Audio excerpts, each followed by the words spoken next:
il reste la crème du M5RFP, c'est ça le plus important. Et ceux qui sont restés par conviction, parce qu'en réalité, dans un mouvement hétéroclite comme le M5RFP, chacun était dans son agenda. Mais aujourd'hui, force est de reconnaître que l'agenda, en tout cas, qui nous réunit aujourd'hui, c'est le Mali. Nous, on a un agenda très simple. Nous sommes là pour le peuple et par conviction. C'est ça le plus important. Il y a certains qui sont partis, il y a certains qui sont venus. Donc, c'est dire quelque part que le mouvement se porte très bien et nous continuons en tout cas à cheminer ensemble pour atteindre en tout cas les objectifs que nous nous sommes assignés.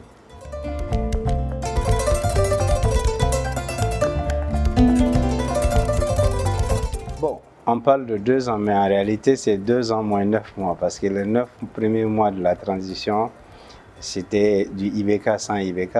Nous avons parlé de transition de continuité. Maintenant, on a demandé une transition de rupture. Et c'est pourquoi nous avions dit qu'il fallait rectifier la transition.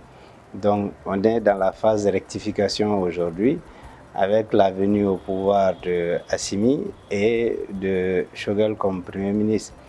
Donc, c'est vous dire quelque part qu'en tout cas, nous, au niveau du M5, nous avions nos 10 points, 17 mesures que nous avions en tout cas mises à disposition, qui étaient juste le reflet des préoccupations et des doléances du peuple malien.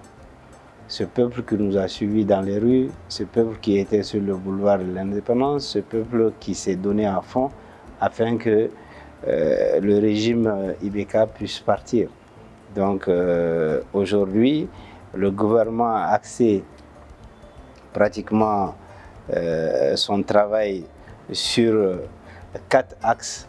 Le premier axe, c'est la sécurité. Et aujourd'hui, nous pouvons dire sans se tromper qu'avec la rectification de la transition, il y a eu une montée en puissance de notre armée en termes d'équipement, en termes de qualité de recrutement, en termes de formation et en termes même de morale, parce que vous savez, c'est important, parce qu'il y a eu un regain, je dirais, de confiance au niveau des forces armées. Donc, c'est dire quelque part que, et sur le terrain, nous avons vu également qu'il y a des résultats tangibles. Et tous les grands sanctuaires des terroristes ont été détruits, malgré qu'il y a des attaques parsemées par-ci, par-là. Nous disons bravo et nous devons continuer dans cette posture afin que dans les jours à venir, dans les mois à venir, pour que, au fait, l'ensemble du territoire puisse être sécurisé. Il n'y aura pas de sécurité zéro, c'est-à-dire d'insécurité zéro, je vais dire, mais ce qui est évident, on est en train de faire des résultats. Maintenant, sur le plan, disons, le deuxième volet qui consistait à faire des réformes, ce que nous avions appelé la refondation du Mali. Il y a eu les assises nationales de la refondation, il y a eu la table ronde, il y a la nouvelle loi électorale qui a été votée, etc., etc. Donc, au fait, il y a un ensemble d'éléments qui sont en train d'être mis en place pour avoir... Il y a la nouvelle constitution aussi qui est en train d'être écrite. Donc, c'est pour dire quelque part que là également, il y a des avancées notoires. Maintenant, par rapport justement à la lutte contre la délinquance financière et tous les crimes odieux au niveau des finances de la République du Mali, là également, la justice est en train de faire son travail. Donc, les dossiers sont en cours. Il y a certains dossiers qui ont vu des évolutions positives, il y a d'autres qui sont en cours, etc. Donc, moi, je dis quelque part que même à ce niveau, nous pouvons dire qu'il y a des avancées. Maintenant, le dernier volet qui consiste à préparer les élections futures à venir, vous avez compris que seulement hier, il y a eu le tirage au sort des membres de l'EJ qui définissent aujourd'hui, en tout cas, un peu la volonté du gouvernement, en tout cas de pouvoir respecter les délais.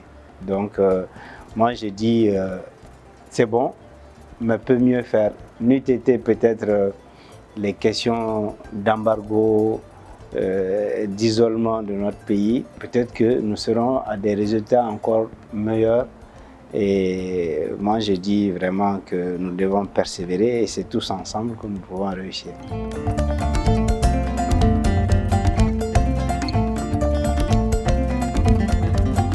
Il n'y a pas de problème de fond. Vous savez, force reste à la loi. Et il y a des gens qui sont venus sur notre territoire dans des conditions illicites, illégales, qui ont été appréhendés par les forces armées, qui sont mises à disposition de la justice. Laissons la justice faire son travail. Nous ne pouvons pas éternellement parler de Dieu, parler de je ne sais pas quoi. Et il y a des possibilités de toute façon. La justice fera son travail. Maintenant, le président de la transition, qui est une autorité en soi, qui peut gracier, il y a des possibilités que ce dossier puisse avoir un dénouement peut-être politique plus tard. Mais pour l'instant, moi je crois que la lumière doit être faite par rapport à ce dossier et cette lumière va permettre de savoir la vérité. Maintenant, si la vérité est connue, maintenant le reste est gérable. Mais dire, bon, il y a un conflit quelconque, il n'y a pas de conflit.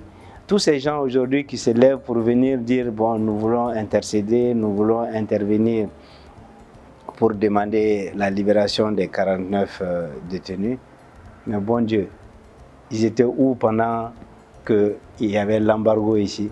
Ils étaient où, tout ce beau monde-là? Ils étaient où pour ne pas pouvoir plaider? On parle de 49 personnes. On n'a pas fait allusion aux 20 millions de Maliens. Moi, je dis quelque part, laissons le temps au temps et laissons la justice faire son travail. Nous sommes là, nous défendons un idéal.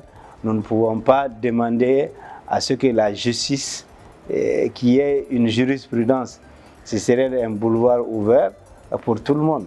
Moi, je dis c'est quand même des chefs de famille, qu'à cela ne tienne, mais chaque métier a son risque.